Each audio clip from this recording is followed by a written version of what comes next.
What the fuck just happened? The wrestling world is reeling. For the first time since October 2003, John Cena has officially turned heel. It Mm. cannot be overstated that this is one of the biggest moments in wrestling in years. And without question, the biggest heel turn in 28 years. Mm. Happy Thursday. I am the captain. He is El Jefe. And this is Max Wrestling. Welcome to Revolution Road.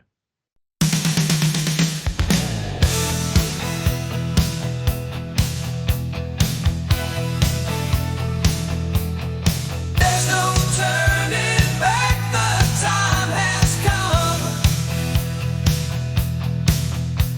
The past is in the past, what's done is done. This is the night, so shut up and fight. Breathing it in, taking the pain. Welcome to Revolution Road indeed. And as the cap has says perfectly, we are coming off a revolutionary. There's grown men still talking about it today. We're included in that. Coming off the revolutionary Elimination Chamber. We'll obviously get into that. And then we have to talk about, ready for the word pun, Revolution, who comes up this Sunday. AEW's hopefully game-changing pay-per-view. We'll see how it goes. But this is also a Max event. So coming up tonight, the dark and deadly duo of the Shape and the Demoness will defend the Max Wrestling Tag Team Championships against Chris Reid and the Travesty, 2/3 of the Brothers of Max Destruction. Beer will defend the Max Wrestling World Championship against the very man that may be responsible for him being the champ. That's his good old buddy, the Fiend. And Corey chose the wrong move by answering the call and will challenge me for the absolutely 100%, 1000% legitimate and completely true and real Max Wrestling Promo Championship. So, of course, make Max Wrestling your home for all things wrestling. Go ahead and smash that like button, tickle the subscribe button to have some fun with it. For those who like the old-fashioned podcast, head on over to Spotify, Apple Podcasts, and SoundCloud, whatever it is you get your podcast. Of course, don't get SoundCloud in there. And, of course, for all these links and a whole bunch more, head on over to the beautifully done website, maxwrestlingnet.com.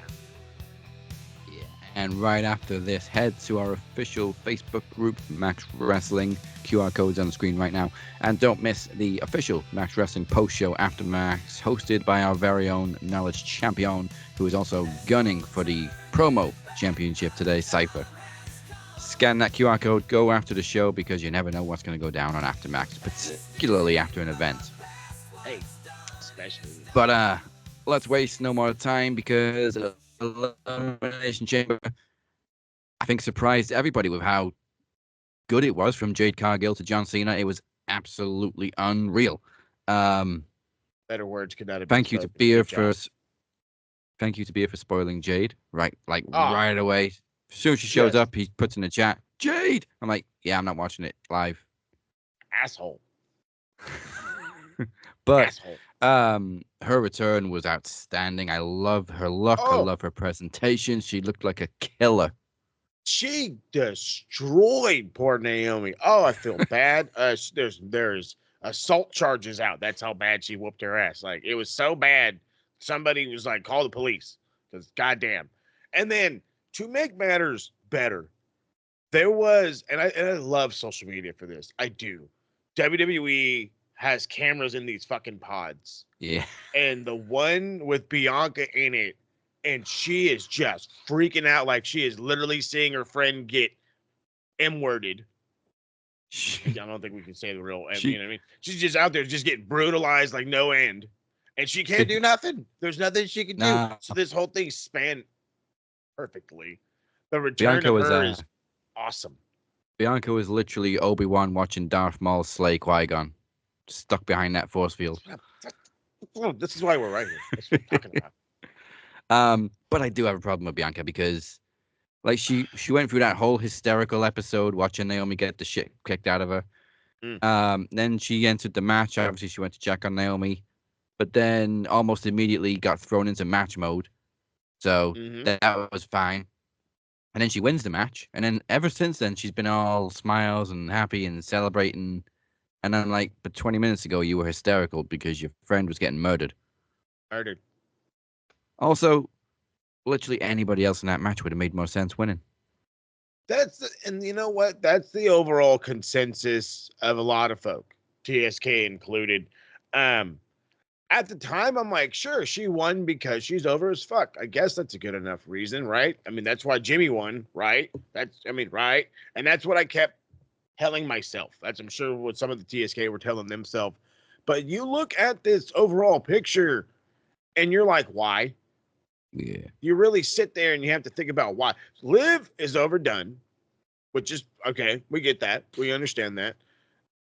Bailey, I don't think would have been. Granted, she was my pick, so I don't want to sound biased, but it was like I didn't see anything wrong with that. I thought she's coming off of a world. Was it the WWE Championship, right? Yeah, she was chasing SmackDown. Yeah, have her be a legit contender for the World Championship, Women's World Championship, and that didn't come to fruition. So you know what I mean. I think the idea is they're just trying to push the three most over women at Mania because it seems like they're really pushing for a triple threat. Right after the match ended, Bianca has a stare down with not only Rhea Ripley, but Io Sky. Yeah, and that title change really surprised me on Raw. Oh, dude, shook the world. It did. Shook me. I did not. It was one of those things. It was like a Deanna Praza moment. I know we use her as like a staple, but it was a thing in TNA. I promise you. There was no way she's losing, and then on a Raw. No. And Alexa would a good pick. She just come back. But I mean, I picked Roxanne because I thought she would have been a perfect pick. Ugh. She's got a lot of momentum right now. Push her into Mania. She doesn't have to win the title at Mania, but she can get that Mania match. But yeah, Bianca's been there a few times now. So now you want her to focus on a WrestleMania title match while she's also involved in this feud with Jade and Naomi.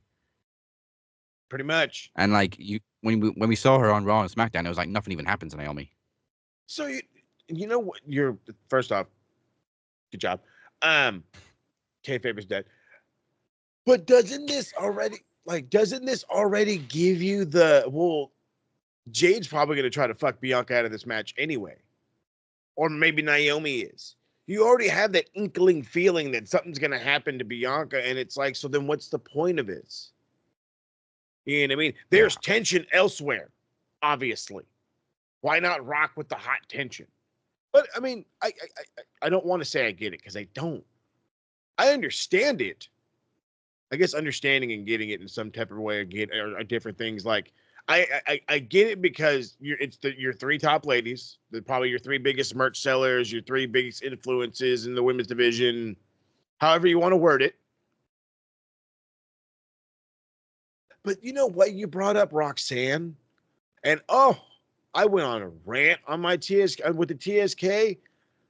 I'm not supposed to like beer right now, and it's all good in the hood. But I mean, this guy was the dude that put me on to her in NXT, and I was like, all right, I'll give her a shot. And the couple of times I've given her the shot, she's fucking slammed it out of the park.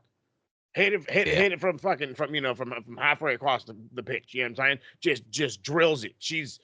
I don't know how old is young Roxanne? She's got to be barely in her 20s.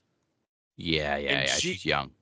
She's got the fucking whole world in her hands. Sky is the limit and then some with her. She's got so much potential. I don't remember the last time I've seen so much potential. That's not true. The last time I've seen this much potential in a young lady, charisma, in ring, the whole shebig, the rise of Bailey. Mm-hmm. That was probably the last time I've seen somebody this good at this level. 23 she is. Oh, Lord. And also a former Ring of Honor World Women's Champion. Am I mistaken? Roxy? I'm telling if that's true, I mean, come on. If it's Ring of Honor just breeds greatness.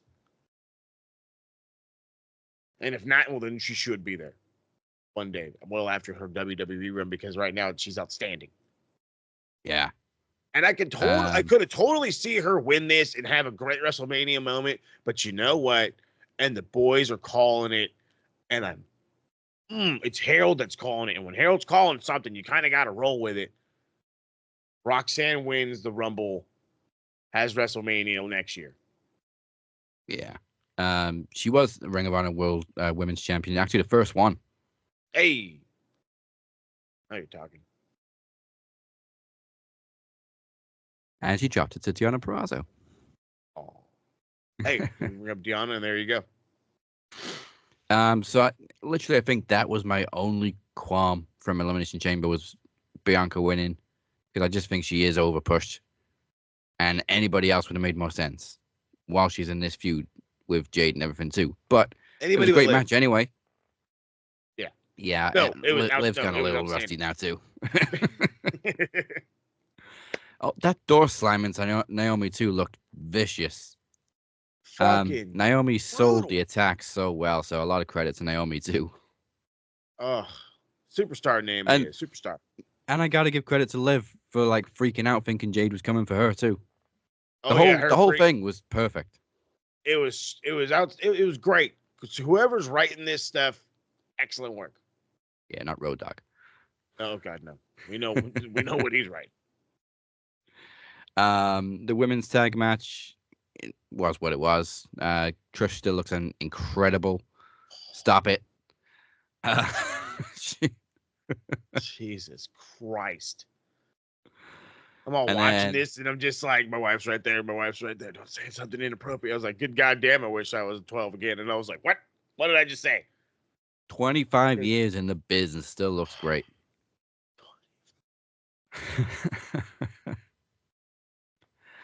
And the fucking unsanctioned match was just everything we used to love about when they would really bust out hardcore matches in WWE, like the Ruthless Aggression era with Triple H and everything with barbed wire chairs and stuff like that. That's what they all brought back. Yes, no, it was great. I said it gave remnants of like their past, if you will. I can't say just their Ring of Honor run because it was kind of NXT as well. Just a showing of their past. I would even say I go back to their NXT match that they had. I want to say they had a lights out or an unsanctioned match there as well. And it gave me all the great vibes. It made you absolutely hate Kevin Owens. It made you give all the sympathy in the world to Sami Zayn. And you literally set this up where in a perfect world, say it like that, in a perfect world, Sami would win the World Heavyweight Championship. And then Kevin would take it from him. Just like they did in NXT. And because it works so well, I can see it happening. I really can. I really can see it because I really do think that this is something that Triple H wants to run with. He loves these guys. He fucking loves these guys. Look, he's out there letting them use, according to the internet nerds, if you listen to them, real barbed wire. Now, I'm sus on that because yes, there wasn't a bunch of blood, and I can understand that it being back shots and all that. But if it was real barbed wire, don't you think the shirt would be a little fucked up? Just a little fucked up. I mean, usually you can tell because they wrap it more because they clip it, obviously. Mm-hmm. This chair was fucking wrapped like a Christmas present. Like a Christmas. Jesus Christ, it was. I don't know who. Somebody had fun wrapping that one. That's for damn sure. They're like, it would just go around and around. It was on there, brother. But no, it was every bit of Kevin Owens and Sami Zayn, plain and simple, and I loved it. What I really liked was that it was so violent that at one point it even made you feel sorry for Kevin because Sami was going a little bit too far, and even Michael Cole was like, "Just stop." Just stop. Michael Cole with just I don't want to say it being all insensitive or whatever, but I was getting the JR vibes from him. I was just waiting for him to call Kevin Owens a son of a bitch. Ah, you bastard. Why'd you do that? Michael Cole was great all night. You know what? I say this all the time. When McAfee is there, he is on fucking point. When McAfee is not there, Michael Cole tries too hard. And Yeah. God, I love it when they're together. And then you know what, dude? Fucking Wade Barrett, not bad. I don't hate him. I feel he's kind of bland, but I didn't hate it. No, he's okay with Michael especially. And it's crazy how much of a U-turn we've all made, but everybody seems to bounce off Michael Cole so much better. It's so true. Okay, main event, men's chamber. Had everything again. First of all, love Punk fixing the light. And it's even funnier because his dad was an electrician. And then there was the fix the light chant. Oh, that was the best. Yes. And the round of applause when he actually fixed it. Yeah, fucking. This is why I love those chamber pod cams. Because So they have so stupidly much fun in those pods. They're so stupidly fun. Fucking Jake or Logan Paul's always writing on him and shit. Fucking asshole. Oh, why is he wearing a cape? He looks like Batman. I don't know which way Logan Paul's going at Mania because obviously they're still going with Seth, Punk, and Roman by the looks of things. God, I hope not. Logan's got a little bit of beef with Punk. Well, I mean, I'm guessing Punk and Rollins, obviously they got the cage match on Raw this week, which I am assuming is when Roman's going to return, and then we set up the Mania triple threat. But I have no idea what Logan Paul's going to do. See, that's where I was like, he could take on either Seth or Punk, but I don't think you want to do that, so that's not going to work. The only other thing I can think of is obviously they've got Braun Breaker, AJ, and who else is involved in that? Oh, Dom. All like blending together over the Intercontinental title. They could probably make like a multiple person match for the IC title and put Logan Paul in that. A 4-way? That'd be cool. Yeah. I wouldn't hate it. But then I also feel like if you don't have nothing for this kid, don't force him into nothing. Now he's got to be there to do his highlight reel shit. I hate that this fucking idea popped in my head. So it's because it's the lack of the caffeine. But I could totally see this kid's like music hit, and he comes out and he's like, I didn't even get a fucking match on Mania or whatever. And then you know what? No, I'm glad I changed my mind. Maybe he's the guy that all the fucking old timers beat up. Yeah, I got no match at Mania. You know what I mean? Gong. Yep, and you get fucking Take and Stone Cold, whomever. You get some people out there whoop your ass. Ooh. That'd be Gotta cool. Definitely got to mention Stone Cold in a minute. That the finish I thought was great because obviously it showed that Seth still has this obsession with Punk. Everyone seems to have an obsession with Punk. Obviously Seth with the curb stomp at the perfect time, and you could, looking back, you could kind of see the foreshadow, like Cena going straight for the submission. You know, normally he's all, well, you know, I gotta give him a fair chance or whatever. You don't expect Cena to like jump in for the kill like that. So we should have seen this coming. But obviously, yeah, Cena gets the win. Punk passes out. Then The Rock comes out. Well, Cody comes out. Then The Rock comes out, and that final segment was just beautiful. I can't believe they let him drop an F-bomb. Well, that was the first. I think that's what they wanted. I think that was like not obvious, planned. Of course, it was planned. They let him say it. He's the only guy that's gonna fucking drop an F-bomb for the next ever, probably. But the thing that it's getting me is it's like they needed a distraction. They needed you to be reeling from something. Oh my God, I can't believe we dropped an F-bomb. And then of course John's gonna go in there and dap him up and all this and that. And then the fucking blank face.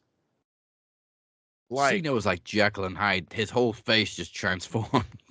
Dude, I was like, as you put perfectly in the opening, 23 years in the making, 25 years in the making, however 28. many fucking years. 8, geez, even longer. And it happened. And not only did it happen, but it happened in such a fashion where John brutalized this motherfucker. He kicked him straight in the balls, hit him with his own Rolex, hit him with his own belt, beat the crap out of him, made him bleed his own blood, pulled a Daniel Bryan choking him with his fucking tie. Like, what? John flipped the goddamn switch. He went from being John Cena to the Peacemaker, which is kind of what everybody's kind of been wanting. But he just switch flipped the whole shebang.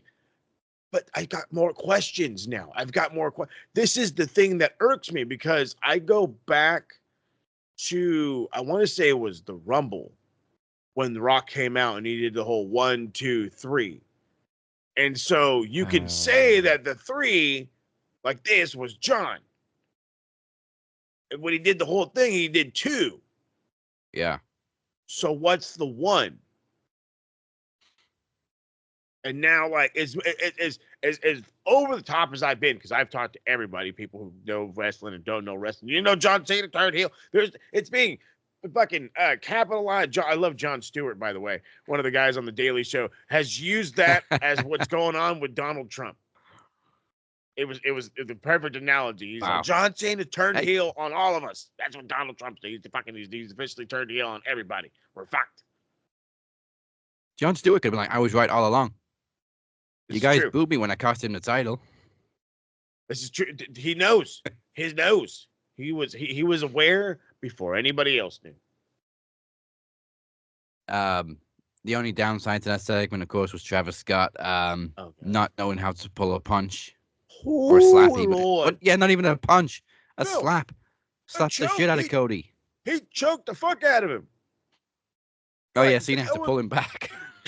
Fucking just talk about being overexcited. Because damn. And he's all standing there with his sage like a can't. Cody takes some fucking beatings for this company. Dude. You're that's putting it lightly. He was willing to get hit by fucking Rock's truck if that's what it took. Yeah, I mean we've seen Hogan hit Rock with a truck before. Why not? Oh, thank you for bringing that up because welcome to the modern edition of the Hollywood Hulk Hogan turn. Bash at the Beach, 1998, reverted into it was the fucking what goddamn pay-per-view was it? Elimination Chamber 2025. That's when exactly the biggest heel turn since then. Yeah, the biggest heel turn. When the biggest face in the business, not just this one company, not just this one territory, in the business. There's a comparison for him in Japan, for crying out loud. In 28 years, the guy that could never, would never, should never, God, we wish, did. And it took the entire world, not just wrestling world, not just sports world, the whole world. And it turned it upside down just like it did in 1998. Or 96. 96, yeah. Not only did he just turn heel after all this time, but he's turned heel during his own farewell tour. So we expected it even less. Why, John? Why? I can't wait to see heel John Cena. Now, look, I know he's been like teasing other songs on his Instagram, and I know motherfuckers are like, "Oh, Travis Scott wrote his new song." If it is not the Doctor of Thugonomics, I don't want it. Right. Cena, you can rap. You don't need to hire a rapper. Yep, it's it. Doctor of Thugonomics, I don't want it. A lot of fans, though, weren't even born when Cena was a heel. Oh, when he first started in WWE. Can you stop dating us, please? You weren't there for the Doctor of Thugonomics. God, I still hate that it was like 2 WrestleManias ago. I had to explain it to my family. They're like, who the fuck is that? I'm like, oh, I failed you all. And the thing is, though, we're probably not even going to get the Doctor of Thugonomics. We're going to get like a whole new corporate Cena. Ooh, corporate under Cena. The wing of The Rock, which is just an impossible. Can they wear matching shirts? I want them to wear matching shirts. I don't really want to see Cena in the whole sequin vest like The Rock's got. First off, that was sick. No, yeah, it was. It works for The Rock. I kind of wouldn't mind. It works for The Rock. I can't see it working for Cena though. Looking like the soul man because I want you. That was the weird thing about this whole thing. He just the way he was, I want your soul. I'm like, huh? But then he's like, I want something else, Cody. I'm like, oh, wait a minute. He definitely sounded like a video game final boss. For real. I want it all, Cody. I want your soul in your gummy hole. People, what did I say months ago? Somebody said The Rock is one of the best actors of all time because only 2 people get referred to by their original character name for the rest of their career. Mr. Bean and The Rock. Yeah. He's not Dwayne Johnson. He's The Rock. Yeah. That's it. Yeah, so I don't think we're going to see Cena now until, I think we got another 2 weeks, I heard. I don't think he's in the Garden. No, was it like the 17th? Is that the day? I think the 17th is Monday. Yeah. I can't remember why or where it is. No, yeah, that's the date I saw. But I mean, I think they pulled the perfect trigger by having Punk come out and open Raw and just lash out at everybody. Because he's got past issues with Cena and Rock. Him and Rock obviously had the Rock ended his 4-3-4, which still sucks. So I'm very interested to see him actually cross paths with heel Cena and corporate Rock. But it'd be interesting for everybody. What I do want to see, and I saw this on a fan-made poster, is obviously The Rock's going to be in Cena's corner. We've seen rumors that Stone Cold's going to make up for last year and actually show up at Mania this year. He could be in Cody's corner. Then you got Cena and Cody, and then you got Rock and Austin. That'll sell those $2,000 tickets. Okay, I'm probably overestimating a little bit, but I've definitely seen some like up there in the nosebleed seats for like $1,000. It's ridiculous. Oh, no. Not happening. I know it's Vegas and I know it's Mania, but come on. Right? Come on. Like you're not gonna make enough money on it anyway. Why you gotta bump up the ticket prices like that? Like an asshole. I'm sure the hotel alone would cost ridiculous amounts of money in Vegas, right? They're not. I mean, I hate saying it like this, but you can find cheap hotels in Vegas if you don't mind driving through Vegas, because that's the beauty of Las Vegas. Is like, for every shop there's a hotel. For every hotel there's a restaurant. For every restaurant there's a club. And it's like, okay, and so they're everywhere. You know, the fancier you want, obviously, you're gonna fucking probably be closer to the stadium. It's also gonna cost you a pretty penny.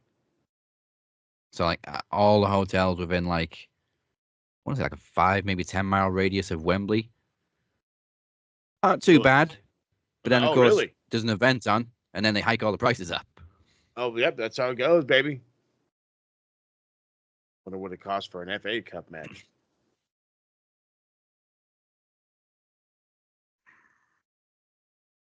Sounds like too much.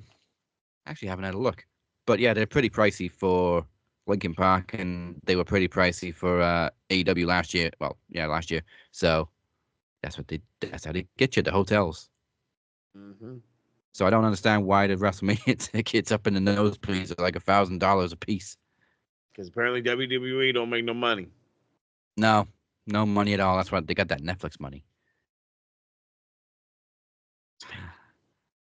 All right, so we've got a lot of interesting twists and turns on this road to WrestleMania, and they are desperately trying to get you to buy those expensive tickets. But we've got our own action to get into before we get into our road to Mania, PromoMania that is. So first up tonight, it is time for the Tag Team Championships to be on the line. It is The Shape and the Demoness, collectively known as the Madness, defending against the Brothers of Max Destructions, Travesty, and Chris Reid. However, we haven't really seen Travis for a while. So Let's find out how that's going to go.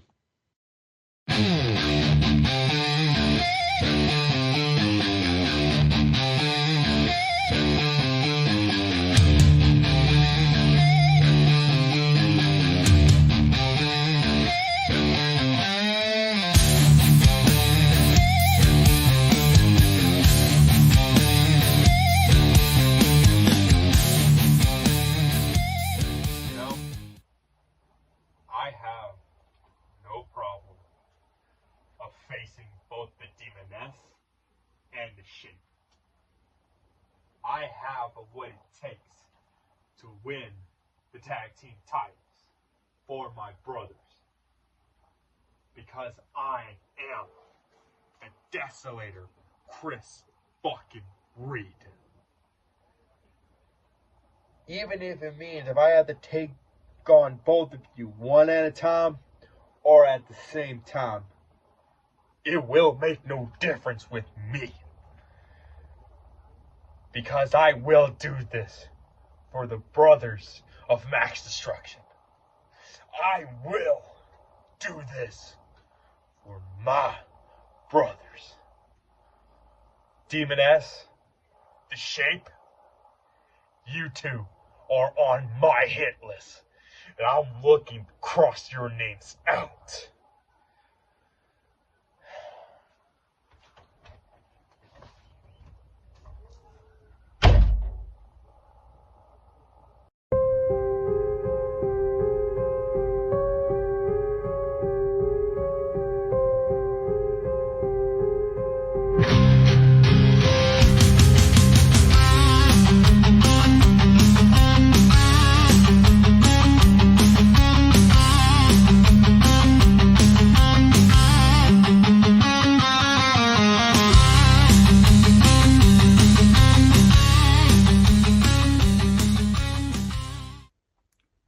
You know, it's funny. I don't really see a lot of Max Destruction coming from the brothers. It seems, despite your extensive, exhaustive strategies, you overlooked one very important thing. We are the Madness. We are an actual team. I mean, think about it, Chris. How much can you really trust Travesty? Your own coach isn't even in your corner because he is ducking me once again. Now, for the Demoness and I to finish you off 2-on-1 seems like a waste of our abilities. So I believe that she has something you should pay attention to.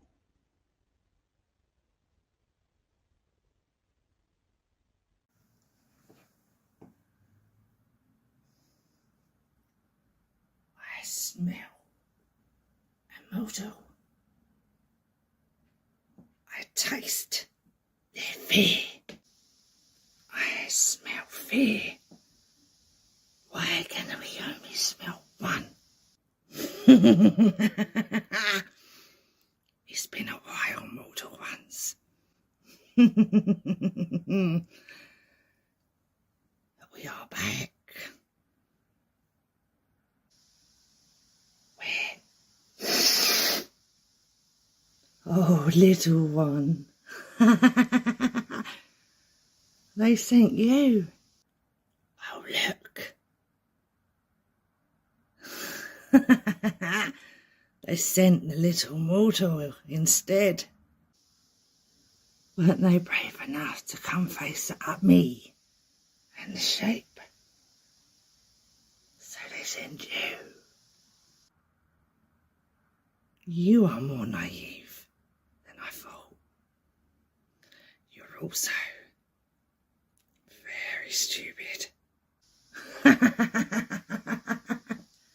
You naive, foolish little parasite.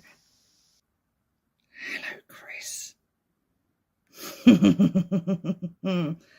As it's just you, young one, I have a for a proposition for you. As it is only us and the shape,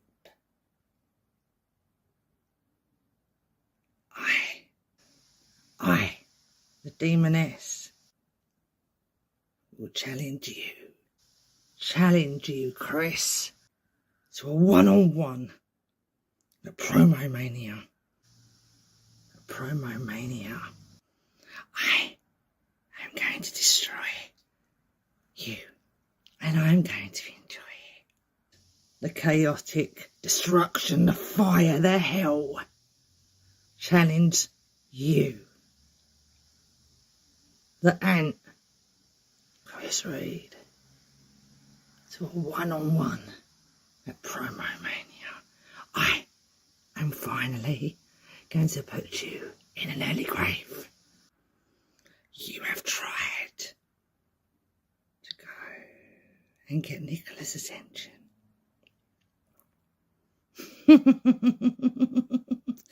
I hear everything. I suggest you accept our challenge, mortal. I am going to make you run. I'm going to make you squeal. Your time is coming. And I'm going to watch you bleed. I'll see you soon, Chris.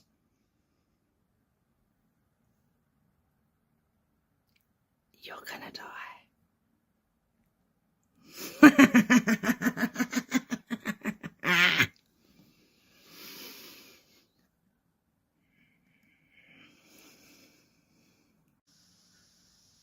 You keep taunting my mortal vessel. I'm coming after you. You better be ready. Because you're gonna die. I'm not gonna drag you to hell. No. I'm gonna drag you to the demon S's own version of hell. I hope you like your fingers. But you're gonna lose every single one. See you then, mortal.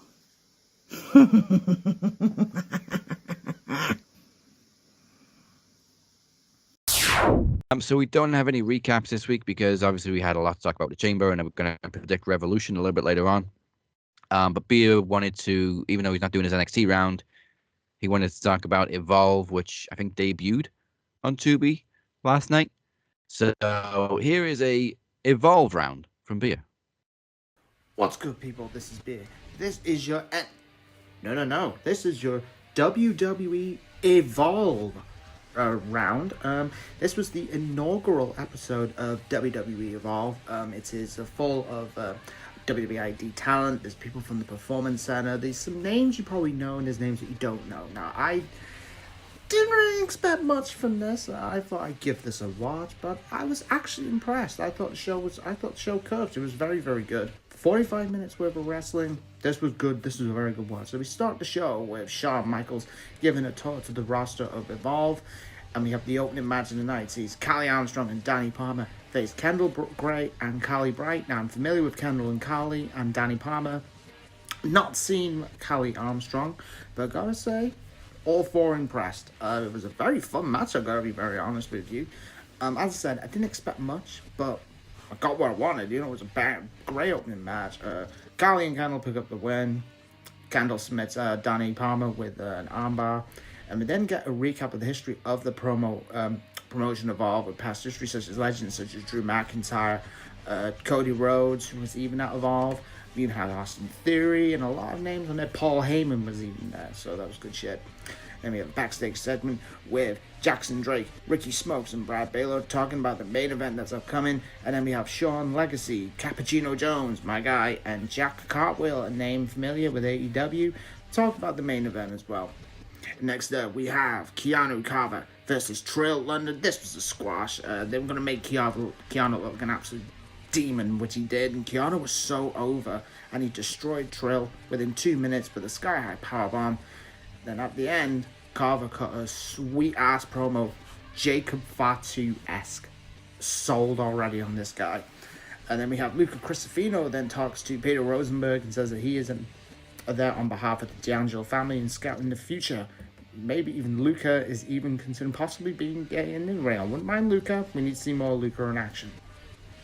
And then in the main event, we have Shawn Legacy, Jack Cartwheel, and Cappuccino Jones versus Brad Baylor, Jackson Drake, and Ricky Smokes. This was a very good main event.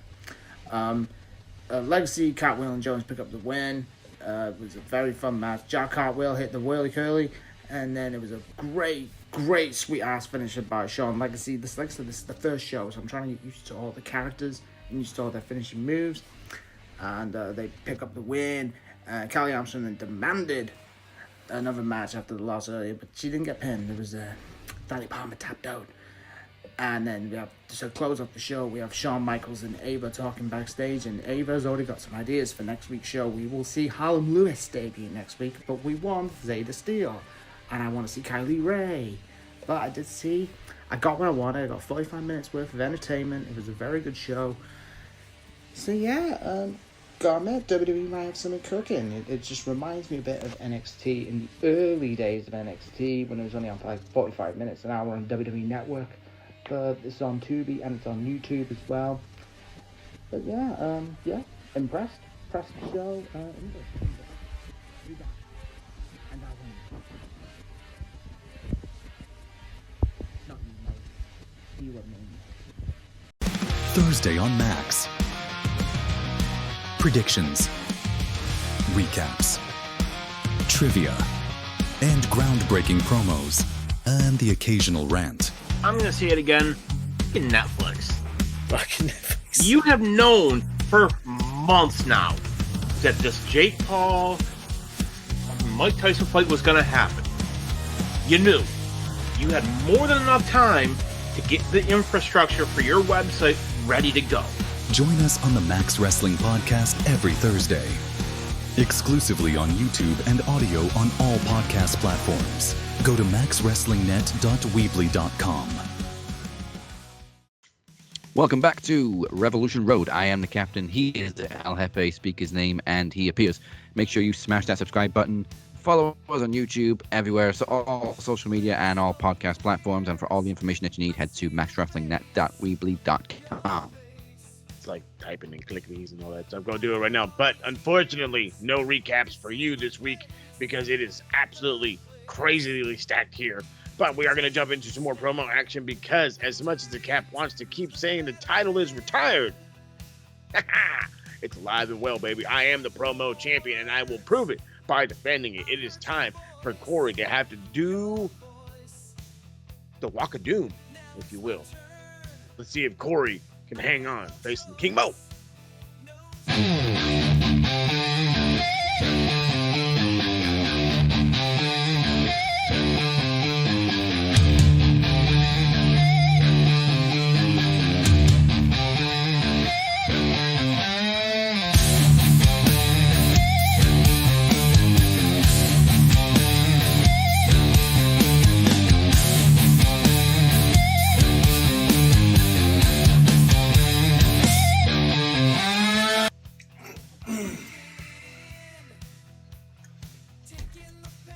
Cypher's definition of irrelevance.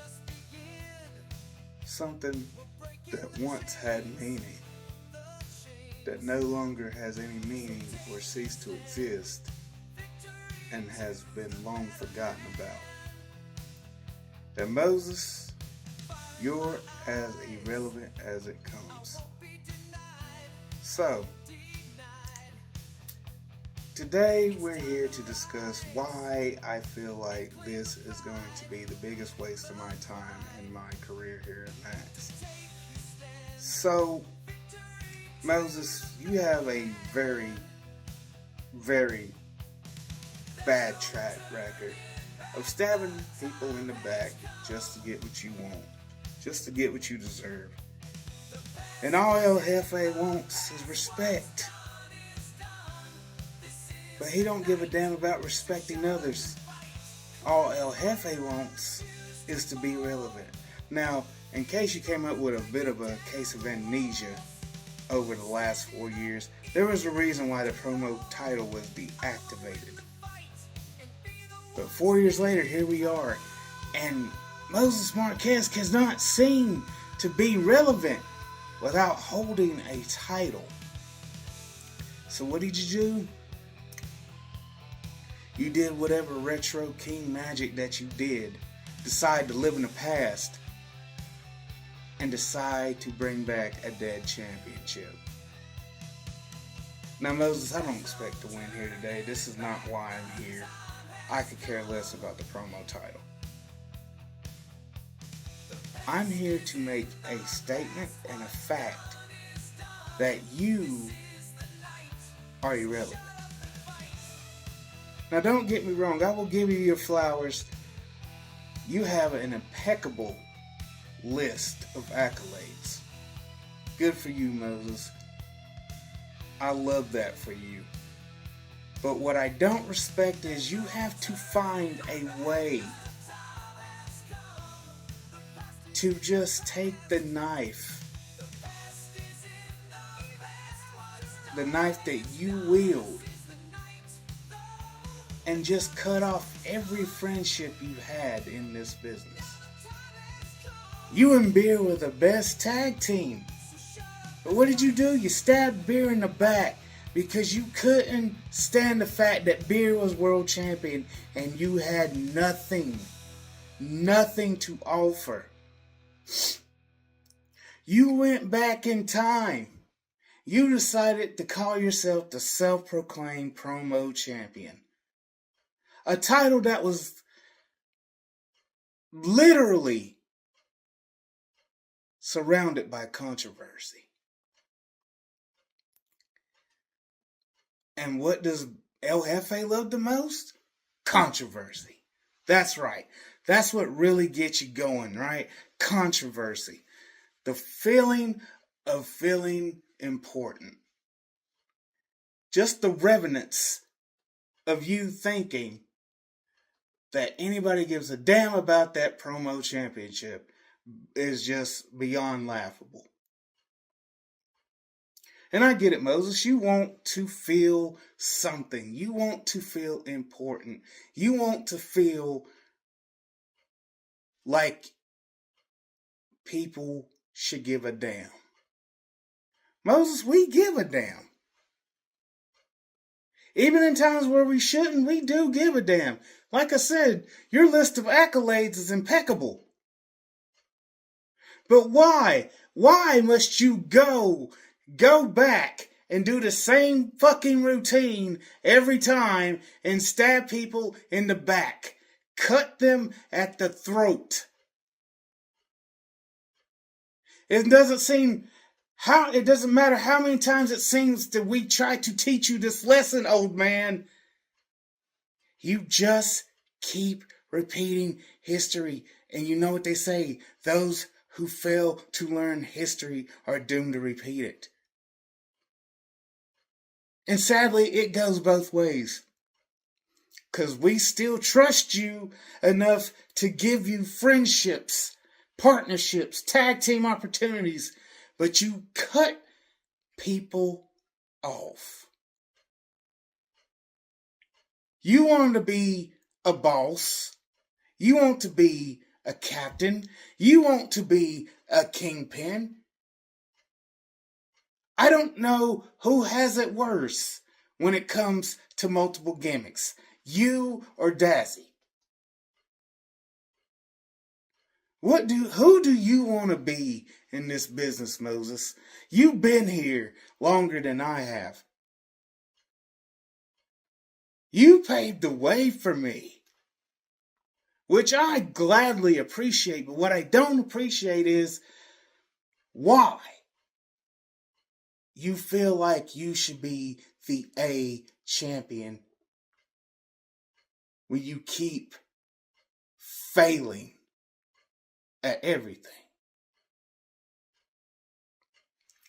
Now, you like to call Beer the B champion. You like to call Beer this. You like to call Beer that.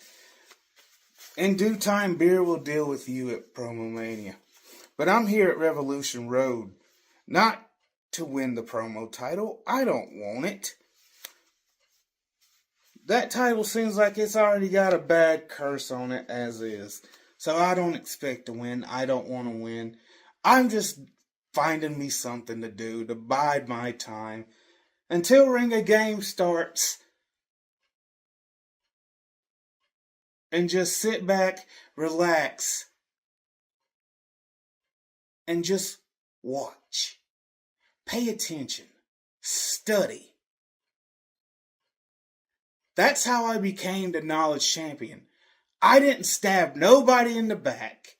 I didn't step on in nobody's toes. I didn't disrespect anybody. There's a difference between you and me, Moses, and you know what that difference is? I don't have to be relevant to win championships. I built my name off relevancy. I made a name for myself. The last 6 years, I have stood 10 toes down and made it known that Cypher, Flex, whoever, Corey, was going to make a name for himself. But it's not about me now. I'm part of the most dangerous faction Max has ever seen in all its 10 years. The Brothers of Max Destruction, we're going to do whatever it takes to make sure people know that we mean business. So you can keep sitting there. You can keep calling yourself the self-proclaimed promo champion. Hell, if you want to go back even further, why don't you bring back another championship before I even started? But the fact of the matter is, Moses, when it all said and done, you are alone. And eventually you're going to have to come to terms. You're going to need somebody someday. And nobody's going to join forces with you. Because everybody you've ever met, tagged with, they know what you're about. And hell, I should know, I buried the MDO. So with that being said, Moses, fuck you very much for having me here. And thank you for giving me the opportunity to waste my time for a championship I don't care about. But, who knows, maybe one day, maybe I'll come back from the dead and decide, you know what? I'm going to bring back the promo championship. Remember this promo and challenge whoever has it then.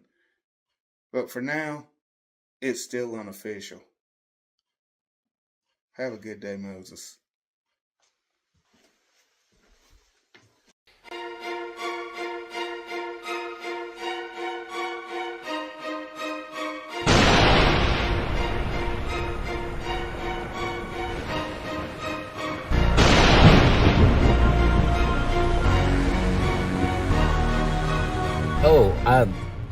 I'm sorry, am I interrupting something? You know, I would introduce myself, but you already know exactly who it is. I mean, I have so many names, right? And you could call me, you know, I don't know, the Kingpin. Oh, are you surprised to see me? Please, don't be. I know you don't get to see me a lot, and that's because I'm a treat, okay? I'm a premier event. When you're seeing me, that means that something special is happening. You don't get me all the time. You don't get me every week. You know, I'm not, you know, some sort of like, you can get me whenever you want type of act, because there's nothing special about me. A Corey Cypher, for example, that's not me. That's not who I am. When I show up, it's because there's something big happening. When I show up, people's ears perk up. They listen, their eyes widen, they watch.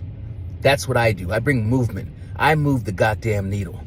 It's me, homie, the Kingpin. And let me tell you something. bitch. You know, Corey, you're this guy, right? You work really hard. I'll give it to you. You know, you do all the commercials and you do the after shows and man, you're everywhere all the time on social media. You know, you're the workhorse of the Max Wrestling organization. And hats off to you, man. Listen, I'm not mad at you. I'm not mad at you for being a worker, for being an employee, my employee, somebody that's at the bottom. But you know what I am? I'm at the top. I'm not an employee. I'm a boss, okay? And I do what bosses do. And you know, there are some who get the situation confused. They think that because they see your face all the time, that you have influence. They think that because you're always associated with Max Wrestling, that you have power. But you don't have power, do you? I mean, you have the power of suggestion, but I have real power. I have the power to make things happen. When I snap my fingers, shit moves. When I raise my eyebrow, shit happens. Sometimes I don't even have to say anything. Sometimes it's just a look, and people shudder in their fucking boots. So me, sitting here with all this power, imagine my surprise when I heard that Corey Cypher, an employee, a man at the bottom, a worker, a messenger, if you will, thought that he was just gonna, I don't know, step up and battle Moses Marquez for the promo championship? Really? I mean, the original promo championship? Is that what you thought? Allow me to reintroduce myself. Corey, this is your daddy speaking to you. And everybody else out there in Max Wrestling Land. I'm the Kingpin. Do not fuck with me, okay? What happens around this motherfucker is what I say happens. So I'm canceling this match. This match is over. This match is done. Corey Cypher, I know you put some time into this promo. And you know what? From my heart to yours, I need you to hear that I really don't give a fuck. Respectfully. The promo's trash. Your career is trash. And as the person who was the original promo champion, I'm not going to let somebody like you, who's at the bottom, doing all the little remedial tasks with no real power, just jump in and take a championship shot. No, you don't get that. I say what happens with this title. And you know what? Consider yourself as far removed from this title as possible.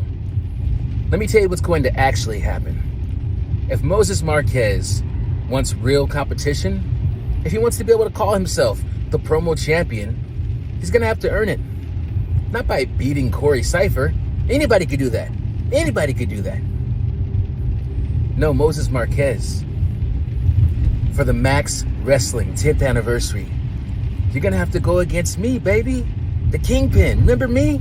Oh, I know how much you love going against me. It's me, brother. You know I'm going to show up, and you know I'm going to show out.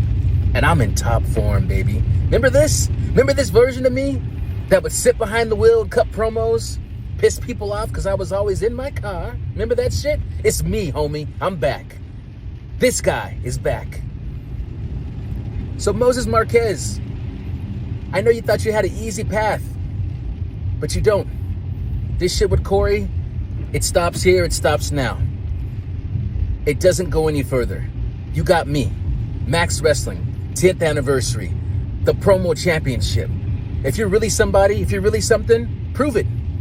Beat the original promo champion. And maybe then and only then, I'll give you permission to die. Hey man, next time before y'all make any moves, check in with the fucking boss. Don't make me say it again.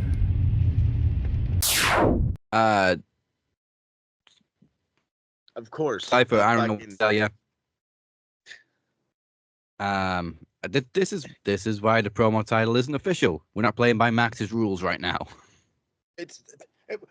What about the rules of common decency? You know what I'm saying? What about the rules of sticking by your fucking schedule? We were supposed to have this. This was supposed to be against you. You decide to be this no-show guy because you're the big hot shot. Oh, I'm a doctor. I don't give a shit. You know what I mean? My foot hurts, doc. What you gonna do about it? Nothing. Why? It's up your ass. Because that's ridiculous. It's fine. I didn't want to face Corey anyway.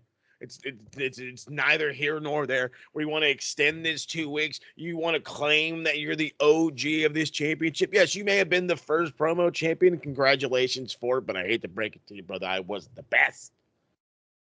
So that's fine. 2 weeks from now, I'll see you at the 10th anniversary. I'll be the guy celebrating. I don't know what you'll be. Woo. There is a lot going on right now. So now we got 2 matches signed and official for the Max 10th anniversary in 2 weeks' time. And we're also bustling on that road to PromoMania. But first, let's talk some Revolution. I've seen a lot of people not hyped for this pay-per-view. But I mean, there's some good matches on there, to be fair. Yeah. The TSK isn't like dead on it, but when we first heard about this show and we heard about it being in LA and it's the month before Mania, we figured it would be bigger, considering that I don't think they have a show in March. So, no, Revolution used to. Yeah, Revolution's in March. WWE. I'm sorry, April. My bad. Oh yeah, no, they got nothing in April. Yeah, we have to wait till May for Double or Nothing. Did they do Wrestle Dynasty in April? Oh, that was January. Yeah. Actually, no, that I don't think they got is anything in April. No, you're right. Well, I don't know. I think they're pushing Dynasty, but then again, maybe they are doing Dynasty in April now. I don't know.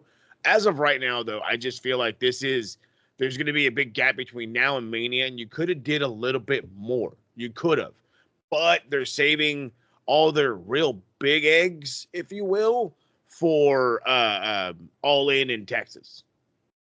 Yeah. So I guess I understand it, but you're right. There's still some serious bangers on this. There's still going to be some top quality matches. So I think can't be too mad at it. I think they expected people to be more invested in Mox and Cope, but it's just. I mean, I get what they were trying to do. Narrow the playing field for Cope, and he's done a good job with eliminating all the numbers, but a lot of people don't really want to see Cope as world champion. Cope, hope, soap on a rope. But first of all, on the buy-in, Tony, you got Big Boom AJ and the conglomeration versus Johnny TV and the MXM collection. I could not give less fucks if this was an orgy. There's literally 2 people in this match that I give a shit about, and they're on the same team. So why should I care about this match? He had to have like ran into AJ at like Costco one time and got pestered like nobody's business, because now all of a sudden this guy's on like every fucking pre-show. He is officially like an AEW wrestler, and it's like, I get it, dude. WWE has hired celebrity wrestlers or whatever, but it was like they're athletic, they bring something to the product. What does this guy bring? I hate to be the asshole, but the TikTok ban, it didn't go away. They're waiting for somebody to buy it out, and until they do, it'll go away again. Their social media presence isn't so big that you need to be putting this guy in fucking pre-shows. It's not the chocolate joke. I can't do it. No, I still don't know who the hell he is. So, AJ and his kid are known as, I think, the Costco guys. And what it is, they go to Costco, and they're just 2 dudes, I want to say from like New York, and they go to Costco, and they like to eat the food from the fucking, they have like this deli, not a deli or whatever, they have this like diner or whatever the fuck. And you can order food from there, pizza, used to be hot dogs and all this other bullshit. And they have this big chocolate chunk cookie. And, they'll warm it up and all this other shit. And this thing's awesome. Don't get me wrong. It's awesome. But it was like, that's what they got famous for. They got famous for posting themselves shopping at fucking Costco. I got the big chocolate chunk cookie. Yeah, we need to go do TikToks in home bargains. See, there you go. Now we're talking. But, fuck it. Let's go big boom in the conglomeration. Every That's time you say it, I can't. I don't even give a shit about Johnny TV, and I definitely don't give a shit about the MXM collection. What have You they done? literally the same stupid gimmick they had on the main roster in WWE, and they were both so much better before that gimmick. Yeah. So why would you repeat that gimmick? Because we got nothing. Because we got nothing. If you're not an already made star in this company, you ain't gonna make it, fam. You're not. It's just what it is, and it's slowly becoming more and more true by the day. What the fuck happened to Johnny? Somebody tell me, what the fuck happened to Johnny? Why was this guy more over in Mexico when nobody fucking talked about him? And now he's got this American contract, and him and his wife went from being the two of the biggest stars in all of Mexico to where you at? Yeah, in Impact they were pretty big too. She definitely was bigger than she is now in Impact. Massive. But yeah, she's been saddled with Deonna Purrazzo, which on paper is not a bad team. No, but they just get wasted on Rampage and doing not Rampage, like pre-shows. Sometimes they're on Collision, and then it's just not doing anything. No. Do something. But are you going for a big boom in the conglomeration too? Oh God, you make me laugh. Yes. Chocolate chunk. All right. For the love of God, let's move on to the main show. Kazuchika Okada defending the Continental title against Brody King. And I've already needed a new pair of pants. Goodness gracious. This is gonna hurt. Yeah. This is gonna hurt. Like these guys are not gonna be nice to each other. This might be the first time we really, really, really, really see the Okada of old. Especially, I think this is going to be a definite strong style showing. We're going to get hard hitting Okada. We're going to get brutalizing hits from fucking Brody King. And it's in LA.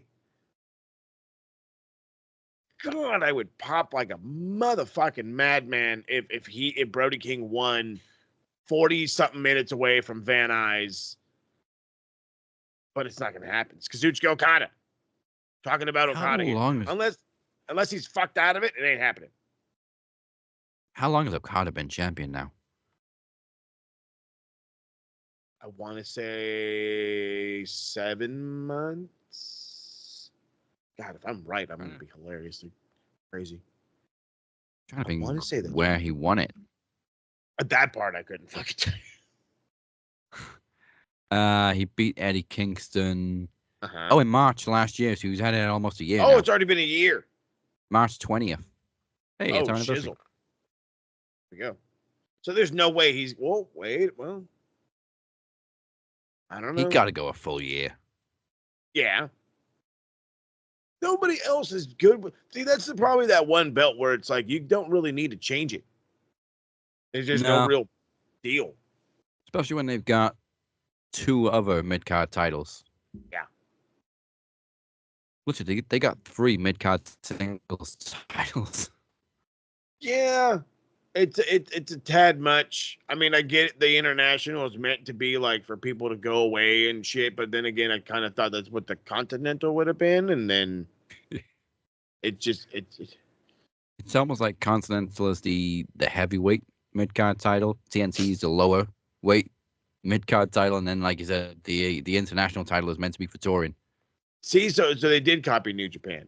So it's the IWGP, the IWGP Intercontinental, the never open weight, and what am I missing? Who is TNT? Oh, the fucking right IWGP US. Who the fuck's TNT champion? Danny Garcia. Oh shit! Yeah, he only wrestles on Collision. This is the problem. At least they finally got it right. This is the issue. They finally got it right, though. They put the TNT title on TNT, not on CBS. Hey, good job. Good job. Jackasses. So I'm going Okada to retain, get that full year, and then who knows what after that. Yeah. Although Sounds good I to me. do really want to see Brody King win a singles title soon. You know what? Especially now needs that to be... Malachi is not leading the faction. True. Yeah. That'd be kind of cool. I'd like that, and then maybe we can actually do something with that belt. Otherwise, Kenny and Okada in Texas should be title for title. Yeah. Then we got another new belt, maybe. That way we can get rid of one. Okay. This feels like a feud finisher, but I'm pretty sure they've only had one match. So, Will Ospreay versus Kyle Fletcher in a cage. I want to say they've only had one match too, but something tells me they've had more than one. I know Kyle. But you might be definitely right. I beat think him. it's just one. I don't know. Either way, I feel it's gonna be just like the Blood and Guts that they did where Kyle, or was it not Kyle, where Will Ospreay interrupted Kenny and stabbed him in the head with a screwdriver. I think Don Callis going to get involved and end up fucking over Will Ospreay. I think we're going to go back to that feud over again, which I don't hate, but...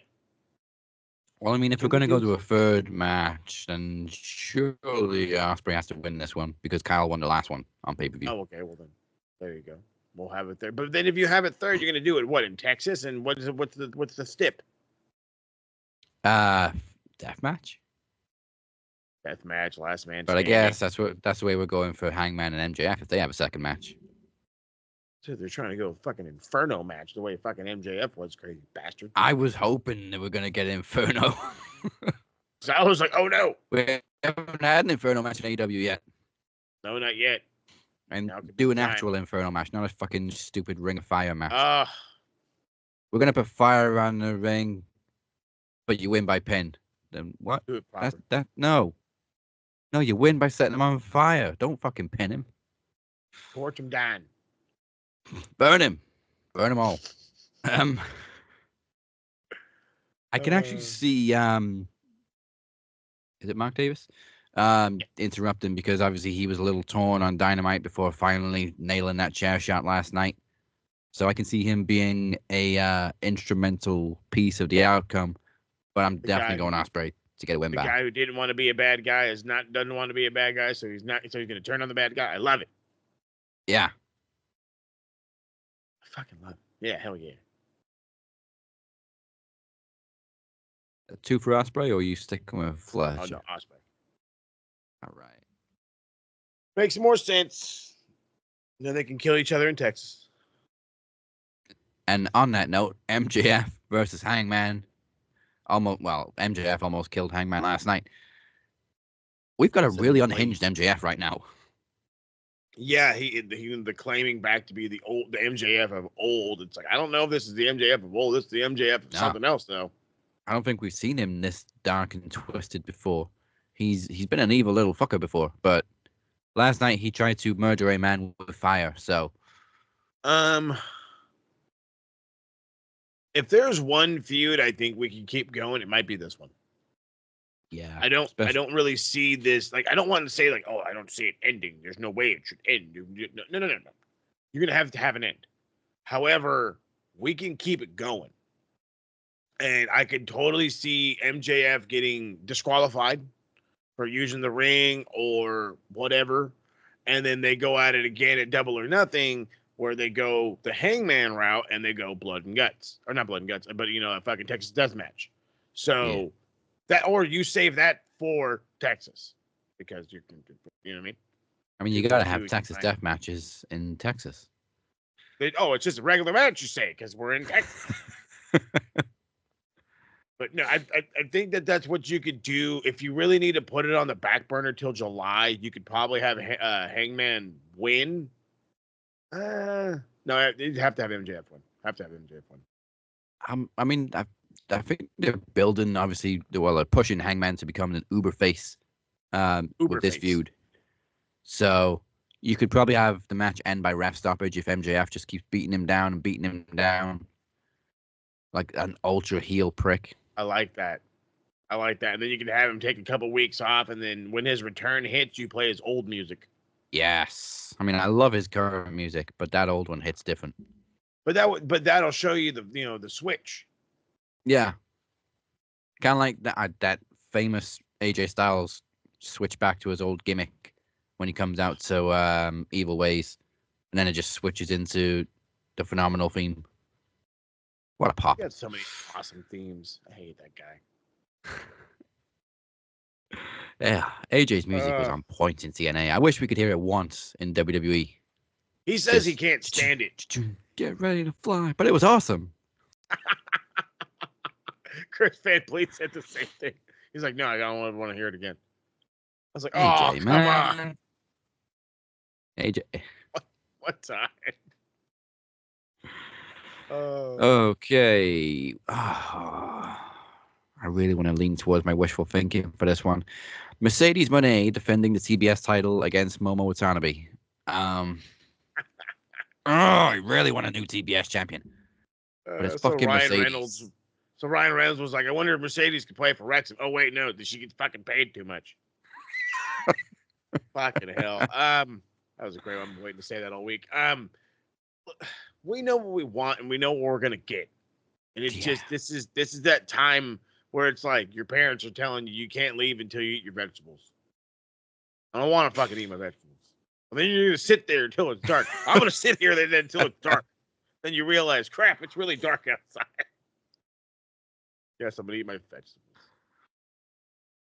I don't want it. But she's obviously going to win. I don't see where the end game is, though, because if she wasn't dropping it to Harley Cameron at Grand Slam, then where are we going? Who's going to take that fucking title off her? They're not building up anybody else enough, and the only other person that comes to mind is Athena in Ring of Honor. But then again, you're going to have her be won over by the AEW crowd. Yes, she's going to get a good pop because of who she is, but you're not going to get the roar, if you will, that you would get from Ring of Honor. So it's, again, as you say perfectly, where the fuck are we going? What the fuck are we doing? I say give it to Momo and have her like defend it and stardom. Yeah. I've always said doing shit like that is helpful. Even if it means that she's there one week and back the next week. If that means she's bringing opponents from stardom here, where's the harm? Please enlighten me. Especially with Forbidden Door coming up in August. Mm-hmm. In London. London, baby. So, as much as I hate saying it, every fucking pay-per-view, Mercedes. Wonder if she could play in the midfield.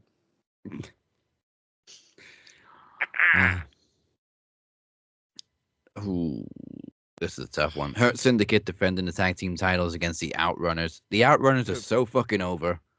Everybody loves the retro gimmick. But the Hurt Syndicate have no idea. only recently won the titles. I have no idea. Just the sheer level of like, I gotta have it.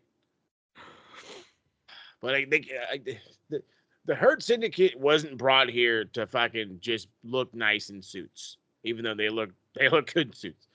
The Outrunners are meant to be a gimmick, but they're just so fucking awesome. But it's okay. It's okay. Because they got it. They got a big title shot in LA. And hopefully they just don't get killed. That's just, you know what I mean? Hopefully they put up a good fight. That's all I care about. Hopefully put up a good fight. I mean, you can't waste the Outrunners and not give them a tag team title run at some point. So if it's not here, then keep feuding with the Hurt Syndicate. That's fine. I can do with that. Yeah, give us a couple of months of this feud and then put the titles on them. I'm cool with that. Yeah, they need them at some point, dude. Please, I'm telling you, There is. Remember how over FTR was when they were the old school gimmick, and then this and that, and then they just got shoved down our throat so much that they got boring. Well, guess what? You're not shoving these cats down our throat, and we want them to win. We want them to be over. And like FTR didn't really even have a retro gimmick. It was just the way they wrestled. But the Outrunners are pure fucking 80s. All day long, baby. They're the most tag team going right now. Yes. Great analogy. I'm surprised this one is just a singles match. You'd expect it to be like scissors on a pole or something stupid, but Swerve versus Ricochet. And again, I will not have a bad word said about Ricochet as a heel. He is killing it. Murder in the game. Hey, what's that old-fashioned saying? You get the upper hand on the paper on the show, and the other guy wins. I want Ricochet to win. I do. Why? Because it's going to piss off Swerve. And pissing off Swerve means that we get the angry, bloodthirsty, burn, you know what I mean, fucking fuck your shit up type shit. And I need it. You know, breaking into your house, looking at your kid while he's sleeping type shit. I need it. So yeah, give me Ricochet. I think that this is the better move because again, we've got Double or Nothing coming up. We've got LA, or not LA, we got fucking Texas coming up.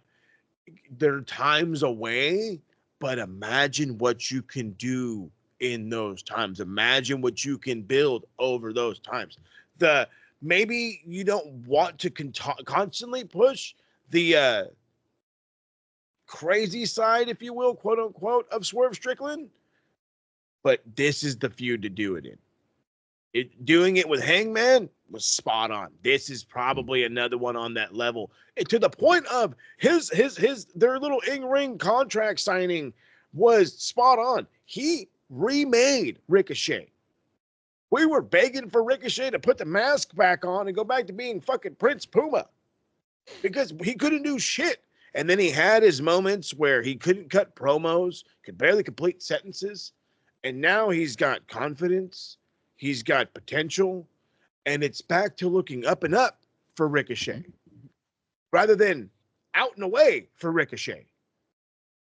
Yeah, I'm going to go with Ricochet too, but I'm also going to say something that I don't want to talk into fruition. A brave prediction, if you will, that now turn Swerve. Oh, because there's been a couple of signs over the past few weeks. Obviously, Ricochet stole the robe, threatened Prince Nana with the scissors to his throat, and then there was that moment, I think it was last week or the week before, where Swerve and Ricochet had that back and forth. Ricochet fucked away, and then Nana just like pulled Swerve back. No, hey, you got a lot of redemption to do. Mm-hmm.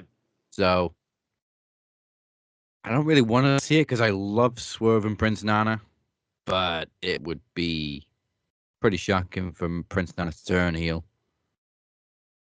And it would piss Swerve off. Which again, leading to the craziest. I like that though. I like that. I don't think it needs to happen, but if it does, it is definitely fuel on the fire, and it's only going to get better. Yeah. And it also kind of gives Ricochet a little bit of a mouthpiece because, like we said, he isn't great with promos. Prince Nana is. I was going to say he's improved. I can tell you that. Yeah. I can be, admit full. We can tell it the truth. He's getting better. He's not the best. His delivery is improved, but I think you can still tell he's kind of nervous on the mic. He doesn't like doing promos. Yeah, there you go. There it is. Nerves. And like I can even see it, like Swerve calls for the scissors or something, and Nana just hits him instead. Mm-hmm. But if that does happen, I don't want to see anybody talk shit about they're copying WWE with the Cena heel turn, whatever, because I've seen a couple of signs about this the last few weeks. Oh, please don't be assholes. Please don't be assholes. Fuck.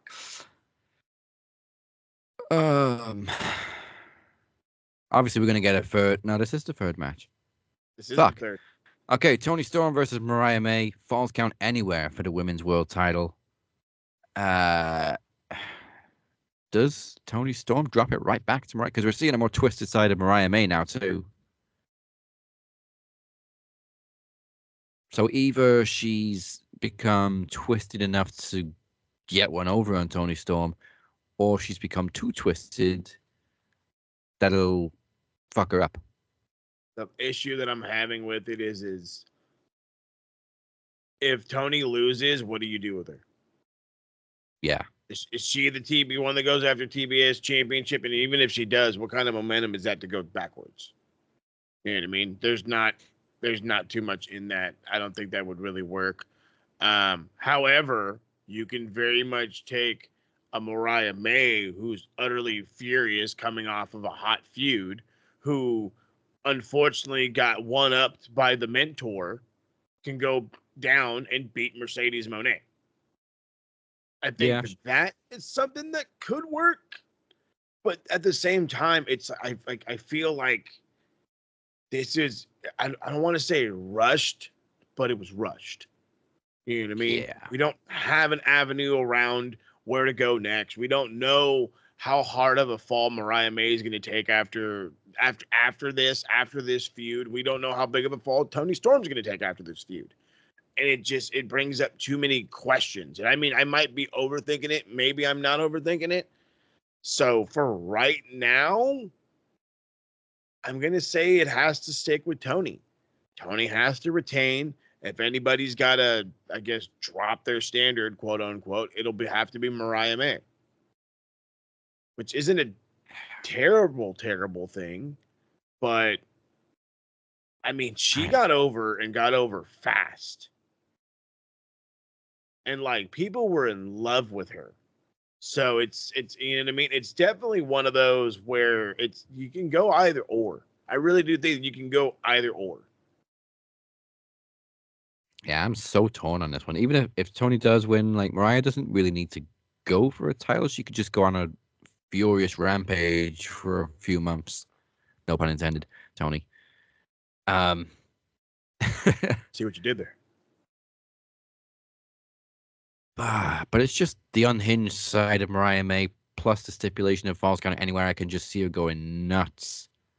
And like Toni almost passing the torch if she loses. So, fuck it. I'm going to go with Mariah May. Hey.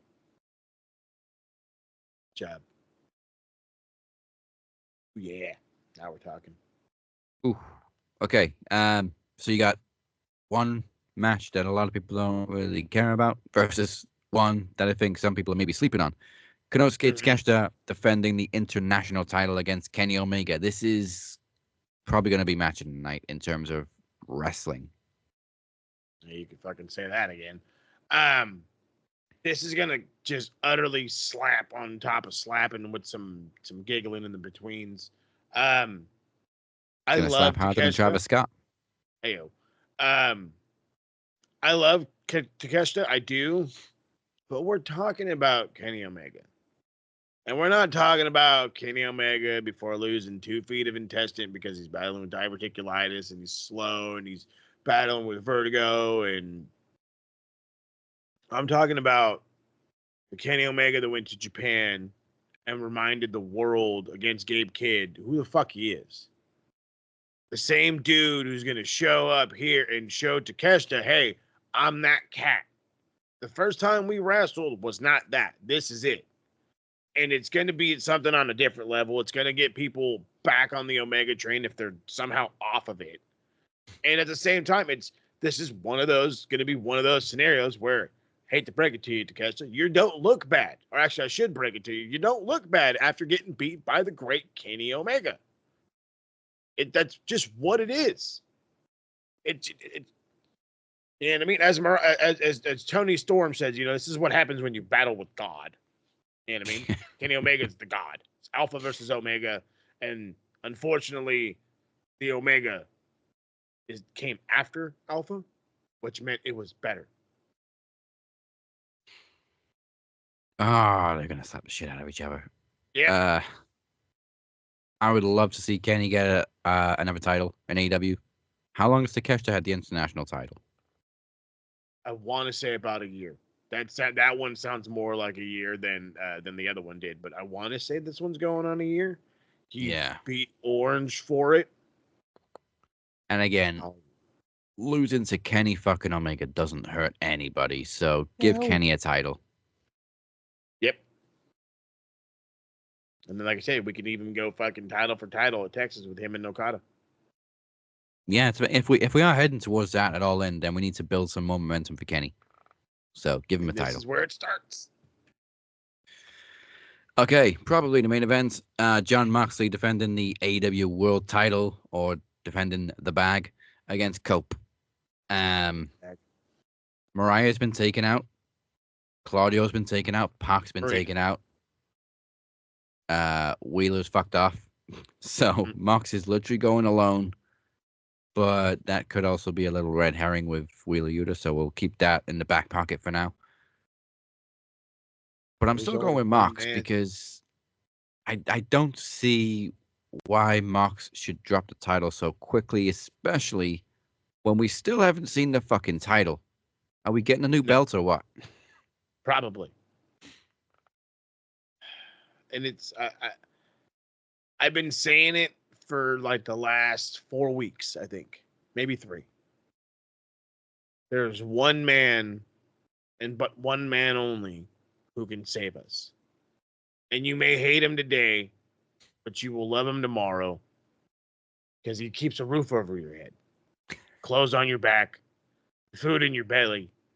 It's your loving, caring stepdad, Christian Cage. Yeah. He is the only guy that can save this main event. He is the only person. Tony Khan can't save this main event, and he owns his company. Okay? There's but one man and one man alone. If it's not him, I don't know. And to make matters better, Cope's going to win. Cope's going to beat Mox. And just like with the TNT Championship, out comes Christian Cage, and seconds after you win it, I win it from you. And we are going to go from fuck to thank you, Dad, all in one giant simultaneous thing, and we're all going to rope in and do a big old family hug and ask where's the child support. I definitely see Christian Cage showing up, but I'm more in line with Mox striking a deal with Christian because he's lost all his allies and Christian hates fucking Cope. Go fuck yourself. The original, go fuck yourself.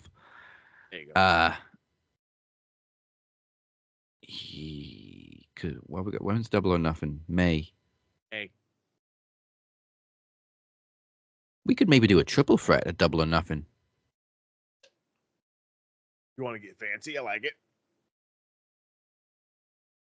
I'll go Mox to retain, but like you, I definitely see Christian Cage involved in some way, whether he cashes in after the match or costs Cope the title. I definitely see Christian Cage being a factor in the outcome.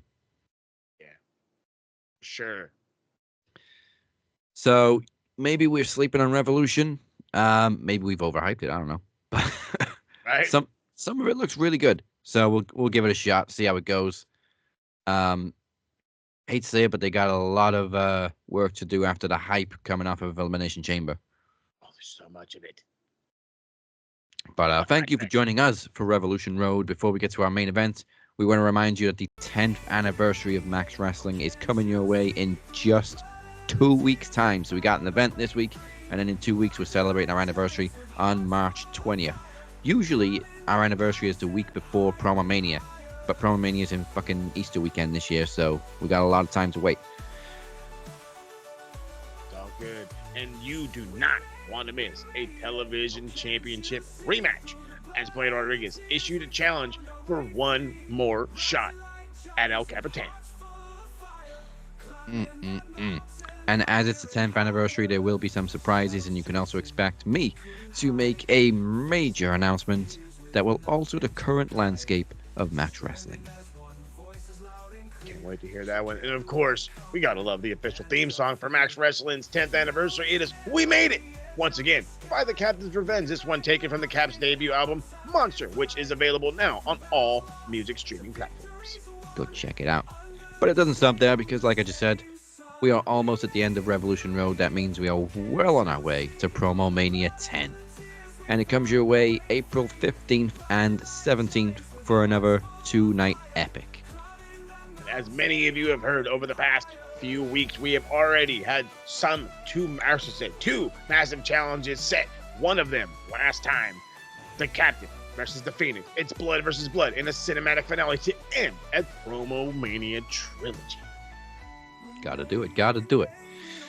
We saw Moses retain the Promo Championship earlier tonight, and he is setting his sights on PromoMania as he looks to move past the Kingpin on the anniversary show and capture the World Championship for the second time. But if he does make it that far with the Promo Championship, will he be challenging his former tag team partner and the man he attacked at Promo Rumble, Beer? Or will it be Feeney? We'll find out at the end of this show. Go to maxwrestlingnet.weebly.com/promomania for more information. Yo. And again, just before we get to the main events, we got a little bit more stuff in the tank because we got two lists. One's nice, one's not so nice, but we always check them twice. It is time for the bell end board. Come on. The hell's a bellend? A bellend? You're a bellend, mate. Look, bellend 1, bellend 2, big veiny bellend over here. Oh, okay. Let's take a look at the bellend board because, other than the obvious with the 1020, currently at the top of the bellend board with, I think, 50? No, 70. Tony Khan? Yeah, Tony Khan. Ooh, Tony. No points for Tony this week. Goodness gracious. I'm really trying to think. I think everything, I really don't want to say that there's been much on the negative front. Most people were still clamoring over Elimination Chamber in a positive way, not a negative way. I still laugh at Ryback saying that fucking Dwayne should ask him to come back. I think that's hilarious, but we already gave him points for that. I think we got to give Travis Scott points for busting Cody's eardrum and giving him a black eye. The question is how many? So 20 points. Let's go 20 points for Travis Scott. Sounds fair. You got overexcited, fam. I guess I'll give you that. I don't know if I'd actually want to hit somebody or I think I would feel so bad for hitting somebody that I'd be like, oh shit, I'm so sorry. And totally break character. So I couldn't do it. So I guess a little kudos for that, but still, come on, pull a punch, open hand hit or something. Come on, dude, come on. What else? Who else? What else? Nothing really sucked. I was gonna say that's all I really got. There was nobody else outside of him being an a-hole.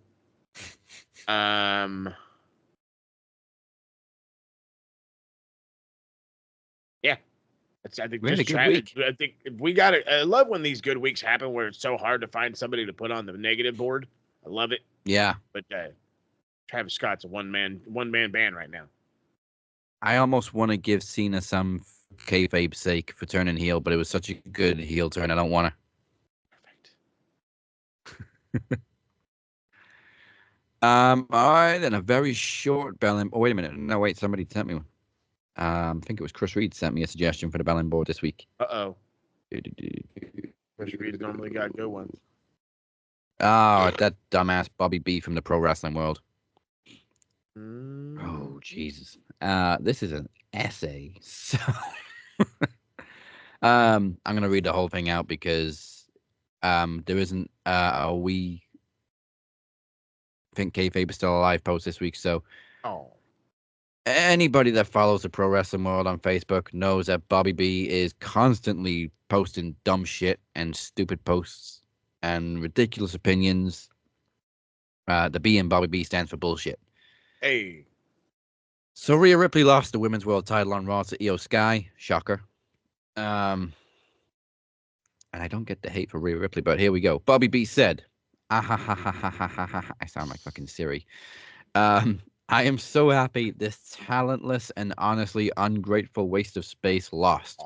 She does not deserve going into WrestleMania as a world champion. I honestly do not even find her attractive. Well, that's on you. I never liked her promos or her character, but I can forgive all of that. What I cannot forgive is her dating AEW employee Buddy Matthews. So you're telling me WWE gave her everything she ever dreamt of, and she goes on and continues her relationship with traitor Matthews. She should have broken up with him to show her loyalty to WWE.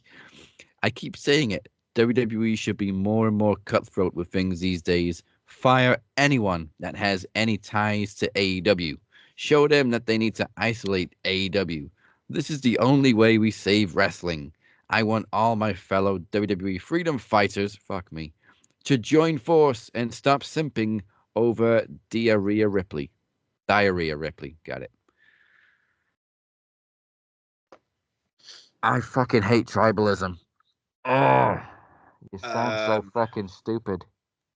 If like that was like the most Trump shit I've ever heard in a wrestling post in my whole fucking life.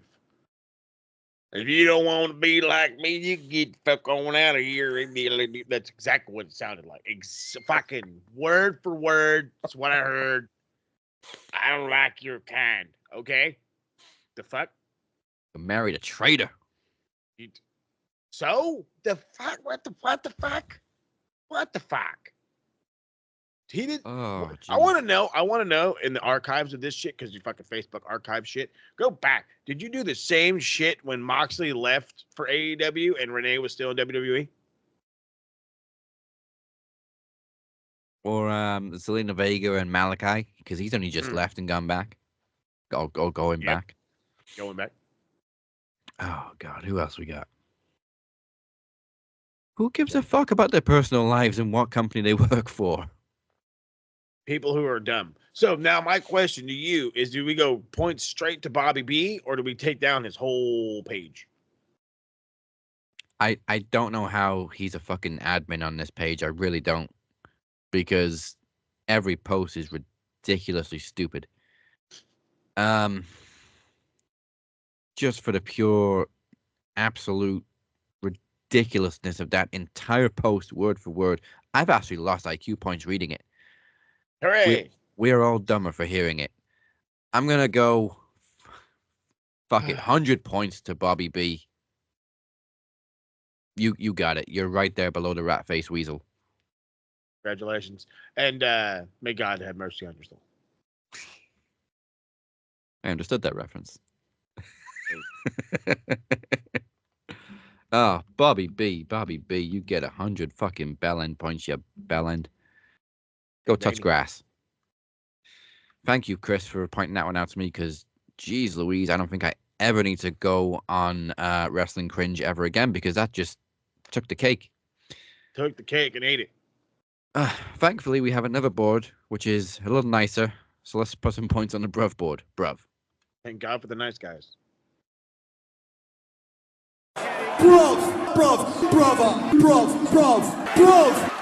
Brother.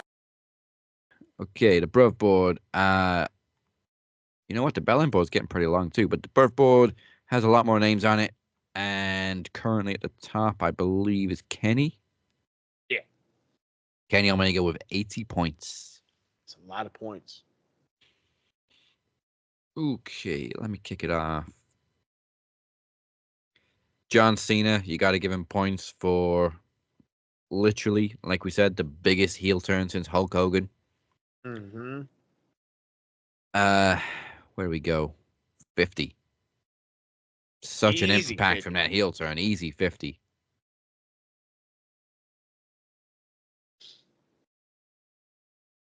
I feel like I give Punk points almost every week, but 5 points to Punk for doing 2 jobs at once, wrestling and being an electrician by putting his light back up.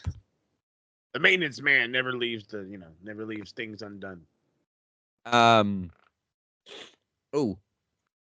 10 points to Becky Lynch, because Punk name dropped her on Raw and said, "Hey, Becky Lynch, you better come get your man." She clapped back, which I think has been deleted now, but she clapped back with a perfect tweet, which was a side-by-side comparison that Punk and Roxanne Perez were wearing almost identical gear at Chamber. And she was just like, I don't think I'm the one that needs to come and get my man. I love it though. Somebody took that one and was like father-daughter moment. And I'm like, yeah. That's hilarious. Becky needs to come back too. Yes. Who else deserves points? I'm gonna give 20 points to Cody Rhodes for taking that fucking slap from Travis Scott. Taking a beating. You a trooper, man. You a real trooper. I kind of want to give points to both KO and Sammy too because that match was insane. Do it. You kidding 10 me? points Yeah, each. Fuck that. Um, Killed it. And then finally,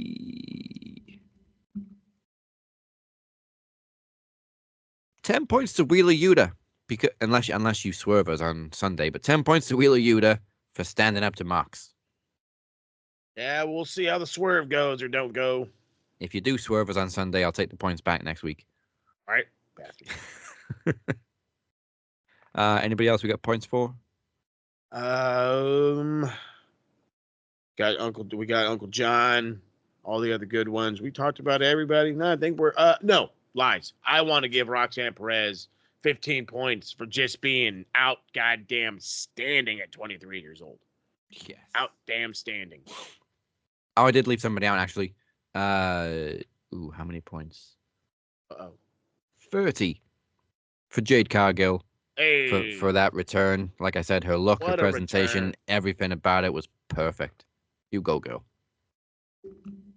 And Whoever worked with Jade on the attack, on her look, everything was just you deserve a raise.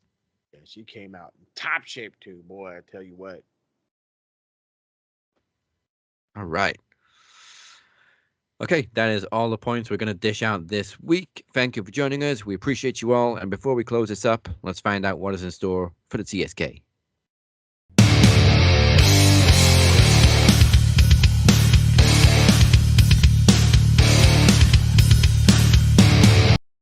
Hey, hopping right into the TSK fun stuff. So what's going down? TSK is getting ready to make the move. TSK thing starts is going to start on I want to say on the 9th, if not the 10th, but for sure the AEW Revolution pay-per-view review. I used view twice. It's not only going to end up here on Max, but it is going to end up on a new page. That does not mean the TSK is going away from Max Wrestling. We're going to change up the game and do a couple of different things, but we'll talk about that when the time comes. Other than that, the Max Football Pod's on the way. It's on the way.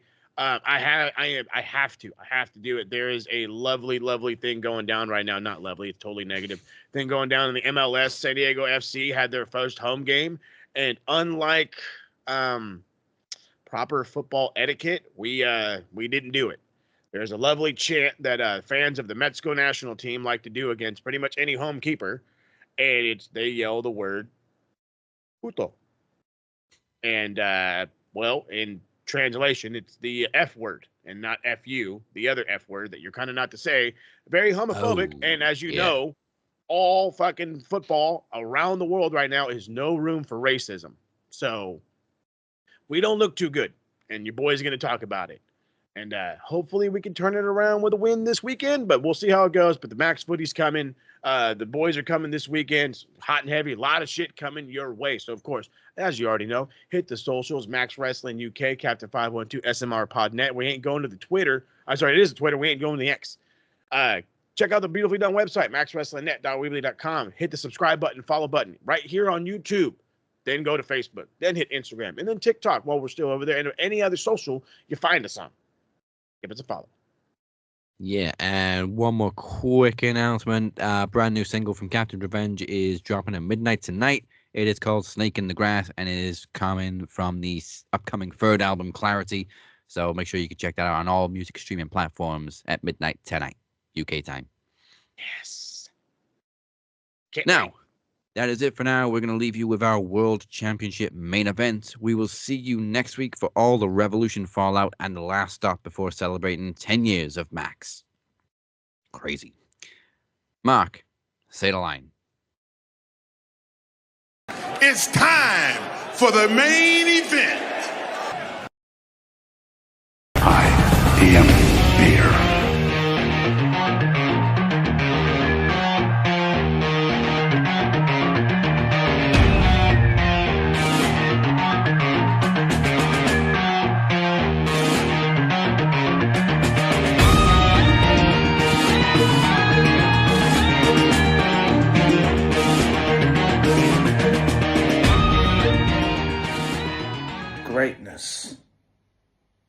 stands in front of you. And Mr. Phoenix, I'm waiting for you. Hours I waited. But you did not show up. You want to know why? Because you know that you would have been embarrassed by the tribal chief of Max Wrestling. I'm waiting still. You could dress up like a cosplay rip-off Temu version of Finn Balor. But you're not taking this title away from me. So therefore, still your world heavyweight champion. Now that's my Revolution Road crap done. I now look forward to the biggest show of our year. The biggest show in this brand. And my date with destiny.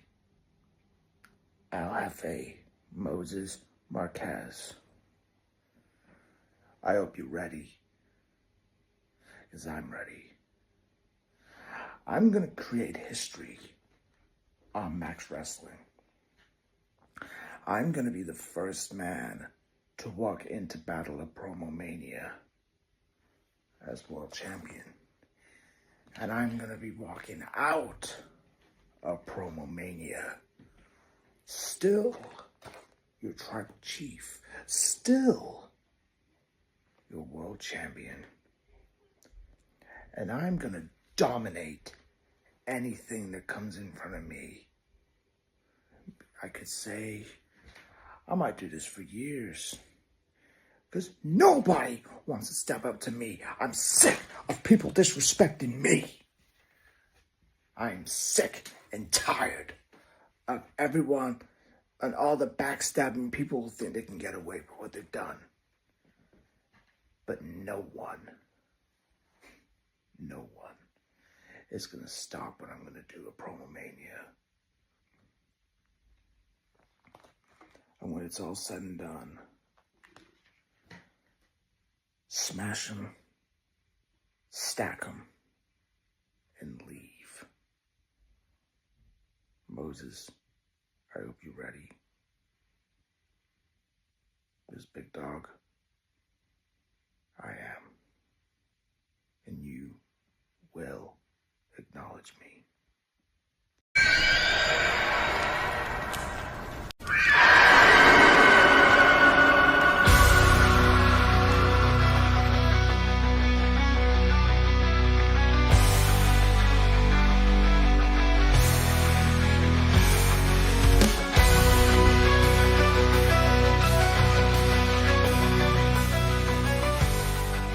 Mr. Beer, our Max Wrestling World Champion, but in name only. Because you see, this is my house, and that title, that's my title.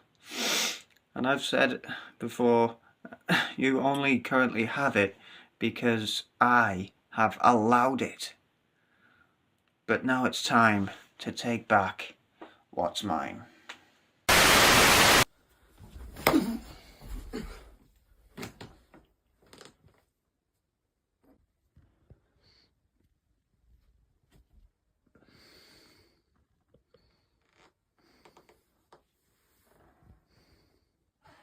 Except it's not yours. See you at PromoMania.